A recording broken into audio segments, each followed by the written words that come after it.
నమస్తే, welcome to Suman TV. నేను Amarnath. Present మనం విశాఖపట్నం భీమిలి నియోజకవర్గం మధురవాడ పిఎంపాలెం పోలీస్ స్టేషన్ పరిధిలో అవుతున్నాము. ఏదైతే విశాఖపట్నంలో ఇంటర్నేషనల్ క్రికెట్ స్టేడియం ఆపోజిట్లో ఉన్నటువంటి ఇన్విటేషన్ 365 హోటల్లో అయితే కనుక ఒక యువతి షేక్ రషీదా బేగం అనే యువత అయితే కనుక ఫ్యాన్కి స్కార్ఫ్తో ఊరేసుకొని చనిపోవడం జరిగింది. వివరాల్లోకి వెళ్తే 1 ఆగస్టు 2026 అయితే కనుక తను రూమ్ తీసుకొని రూమ్లో దిగడం జరిగింది. 8/2026 1:30 ప్రాంతంలో తను ఎన్నిసార్లు ఫోన్ చేసినా లేదంటే తలుపు కొట్టినా సరే రెస్పాండ్ అవ్వకపోయేసరికి హోటల్ యాజమాన్యం అయితే కనుక దగ్గరలో ఉన్నటువంటి పోలీసులకు అయితే కనుక ఇన్ఫర్మేషన్ ఇచ్చారు. సంఘటన స్థలానికి చేరుకున్నటువంటి పోలీసులు అయితే కనుక వాళ్ళు కూడా ప్రయత్నించారు. అప్పటికి తలుపు తీయకపోయేసరికి సిబ్బంది సాయంతో ఆ యొక్క డోర్ని బ్రేక్ చేసి తలుపు తీసి చూసేసరికి షేక్ రషీదా బేగం తన యొక్క స్కార్ఫ్తో ఫ్యాన్ కురేసుకొని చనిపోవడం జరిగింది. వివరాల్లోకి వెళ్తే కనుక షేక్ రషీదా బేగం బొబ్బులికి చెందినటువంటి యువతి. గత 10 రోజులుగా తన యొక్క స్నేహితురాలు గాజువాకలో ఉంటే తన దగ్గర నివాసం ఉంటున్నటువంటి పరిస్థితి మనం వింటూ ఉన్నాము.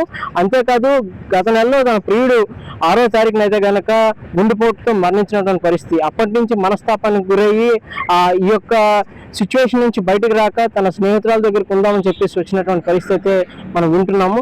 ఇటువంటి నేపథ్యంలో తాను ఇక్కడ విశాఖపట్నం మధురవాడ ఏదైతే ఇన్విటేషన్ 360 హోటల్లో రూమ్ తీసుకొని ఎవరు లేని సందర్భంలో ఫ్యాన్ కురేసుకొని చనిపోవడం జరిగింది. ప్రియుడు లేడనే ఒక వార్తను జీర్ణించుకోలేక తను ఇటువంటి పని చేసింది. ఏదైనా సరే తల్లిదండ్రులకైతే కనుక కడుపు కోసం పిలిచిందని చెప్పొచ్చు. దీని గురించి మరిన్ని వివరాలు పిఎంపాలెం సిఐ బాలకృష్ణ గారితో మాట్లాడి మరిన్ని వివరాలు తెలుసుకునే ప్రయత్నం చేద్దాం. మధురవాడ ఏరియా స్టేడియం దగ్గరలో ఉన్న 365 హోటల్ నుంచి మాకు ఫోన్ కాల్ వచ్చిందండి. అందులో ఒక రూమ్ నెంబర్ 408లో 407లో లోపల ఎవరు ఉండిపోయారు, లాక్ ఓపెన్ చేయట్లేదని కాల్ చేశారండి. మేము వెళ్ళి చూసేసరికి లాక్ ఎంత కొట్టినా తీయలేదు. తర్వాత మేము డోర్ని బదలగొట్టి తీయాల్సి వచ్చింది. తీసేసరికి లోపల ఒక లేడీ హ్యాంగ్ చేసుకొని ఉన్నది. ఆవిడ మేము పరిశీలించగా ఆవిడ యొక్క వివరాలు మాకు షేక్ రషీదా బేగం అని తెలిసింది. ఆవిడ బొబ్బిలి వాస్తవ్యురాలు. గత 2 సంవత్సరాలు గాజువాక తన ఫ్రెండ్ ఇంట్లో ఉంటుంది. ఆవిడ బ్యూటీషియన్గా పనిచేస్తుంది. 1వ తారీఖు సాయంత్రం 4 గంటలకు హోటల్కి వచ్చింది. ఆ రోజు ఎవరో ఫ్రెండ్స్ వస్తే కలిశారు. వెళ్ళిపోయిన తర్వాత నైట్ ఏం జరిగిందో మరి ఆవిడ ఎందుకు అలా నిర్ణయం తీసుకుందో ఉదయాన్నిసరికి ఆవిడ సూసైడ్ చేసుకోవడం జరిగింది. ప్రస్తుతం కేసు నమోదు చేసా, కేసు దర్యాప్తు చేస్తున్నామండి. ఆమె మరణానికి గల కారణాలు ఇంకా తెలియాల్సి ఉంది. ఏమైనా కారణం ఉన్నాయో తెలియలేదు. అది తెలుసుకొని తదుపరి యాక్షన్ తీసుకుంటామండి. మరి ఆవిడ ఎవరో ఫ్రెండ్ ఒక ఆయన ఉండేవారు. ఆయన చనిపోయారట గత 20 డేస్ బ్యాక్. అప్పటి నుంచి ఆవిడ కొంచెం డిప్రెషన్లో ఉందని చెప్తున్నారు. ఫ్రెండ్స్ చెప్పడం అని ఎవరు మనకు చూడలేదు కదా.